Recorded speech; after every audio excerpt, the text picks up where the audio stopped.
A impressão que dá que realmente as coisas estão piores hoje. Mas essa também era um pensamento que o próprio Kardec tinha. Por isso que na questão 784 do Livro dos Espíritos, ele pergunta aos espíritos, bastante grande é a perversidade do homem.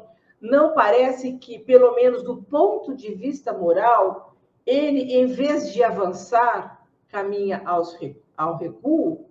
E aí os espíritos respondem a Kardec, faz-se mister que o mal chegue ao excesso para tornar compreensível a necessidade do bem e das reformas.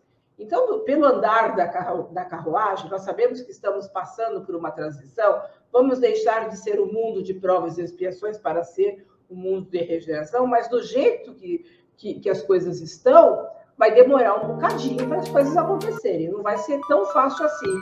Não vai ser daqui 1 ano, não vai ser daqui 5 anos, não vai ser daqui 10 anos. Talvez demore muitos anos para que nós cheguemos na condição de regenerados, que nós consigamos, de fato, desenvolver o sentimento em nossos corações, para que nós possamos anular todo o orgulho e o egoísmo que ainda trazemos, para que nós possamos dizer, ou seja, Deus decidir que já estamos em condições de entrar no mundo de regeneração.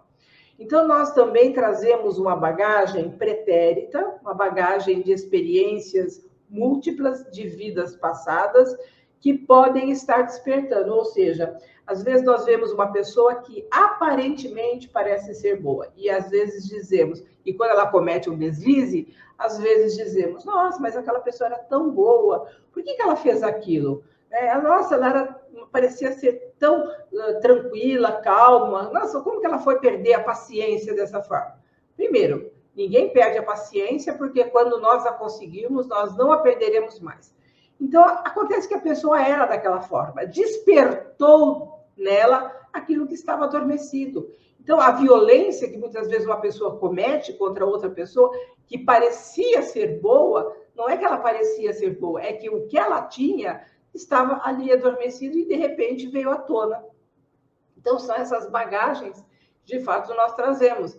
Daí a importância de fazermos o quê? O autoconhecimento, buscar essa viagem interior, analisando os nossos comportamentos e as nossas atitudes, para que nós possamos nos modificar. Né? É o bom combate, ou seja, analisar os meus vícios, saber que eu ainda tenho orgulho, que eu sou egoísta, que eu sou impaciente, que eu sou preconceituosa, todas as mazelas que ainda trazemos, nós precisamos analisar para que, de fato, nós podemos combater, porque o maior inimigo está dentro de nós. Então, nós podemos dizer que o convívio, o fato de sermos individualidade, porque cada um é único, então não existe ninguém igual ao outro, então nós somos individualidade, faz com que aprendamos com as adversidades. Então, o fato de nós convivermos com pessoas que nos são diferentes, isso é um desafio muito grande. Então, esses problemas, essas diferenças que nós enfrentamos, nos auxilia muito no quê? Na aprendizagem. Então, é importante, nós vivemos em sociedade. Então, se nós queremos, de fato, promover a paz, uma sociedade melhor, uma sociedade mais justa, mais harmônica, mais fraterna, nós temos que voltar os nossos olhos para o nosso lar, ou seja, voltar os nossos olhos para nossa família. A família ela precisa estar moralmente estruturada, porque será determinante para a educação daqueles que estão chegando. Então, é aquilo que eu falei, o espelho que nós precisamos ser, né? O exemplo que nós precisamos dar àqueles que estão chegando.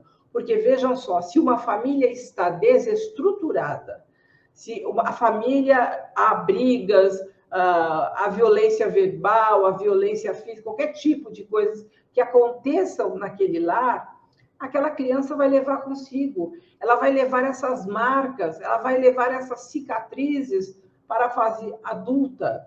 Então, de repente, você vê uma pessoa que cometeu um feminicídio.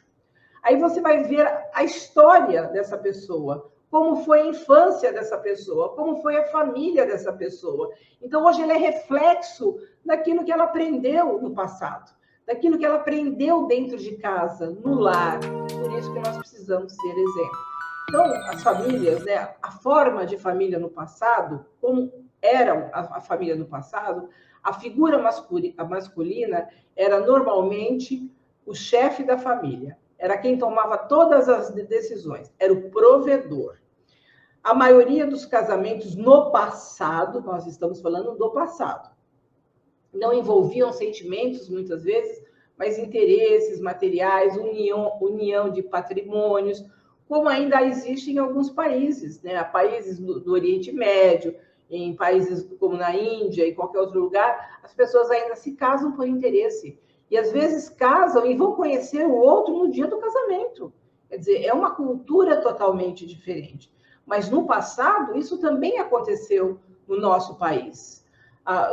O casamento só era visto quando se a união das pessoas fossem regulamentado pelo Código Civil.